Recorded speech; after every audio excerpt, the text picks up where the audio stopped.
In 6 hours, you, your government, and 124 million other people across 14 states will be tested by the greatest disaster to ever hit the U.S. East Coast.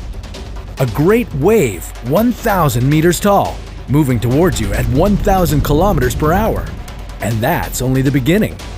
Boston, New York, Philly, D.C., Miami, all underwater. And you? This is What If, and here's what would happen if a mega tsunami hit the U.S. East Coast. Unlike most tsunamis that are triggered by tectonic activity, mega tsunamis are caused by sudden impact. A huge chunk of debris, possibly a meteor, smashes the water, creating a huge wave which might reach thousands of meters high. The initial superwave would set off a chain reaction of smaller waves in all directions. But by smaller, we really mean they'd be about 100 meters high instead of 1,000. Depending on the size and location of the impact and the speed of the waves racing towards you, you may get a few hours of warning. But will that be enough time? Welcome to La Palma, one of the 7 main Canary Islands, home to 81,000 people, and a giant, scary volcano. Suppose it erupts, and the eruption is big enough that it triggers a massive landslide, massive enough to send 1 billion tons of rock sliding into the ocean, causing a mega tsunami. The initial wave is 914 meters high. It surges upwards and outwards, setting off a chain reaction of deadly waves in all directions. In 6 hours, a series of 30-meter waves will batter the American East Coast. Ramming speed? 900 kilometers per hour.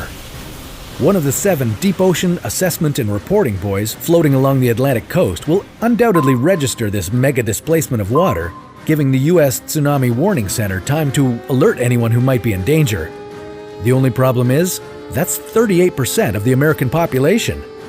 The entire U.S. East Coast would be affected, putting 14 states and 124 million people, including key members of the government, at risk. If you can't make it out in time, then climb. In major cities, the newest and tallest skyscrapers would be the safest places to go. And your own safety would be entirely your responsibility, since emergency services wouldn't really be able to take action until the onslaught was over. In the best-case scenario, you've managed to evade the disaster completely. Your family is safe, but your home, not so much.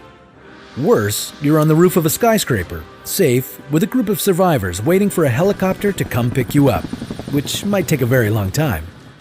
But in the worst-case scenario, the death toll would be staggering. The economic impact easily costing billions, if not trillions of dollars. It will take decades to rebuild, and yet, is it wrong to suggest that we might have gotten off easy? How much worse would it have been without the 6 hours of advance notice? That's right, you owe a big thank you to these super smart boys monitoring the coast, keeping you safe and dry so that you can rest easy and keep watching What If.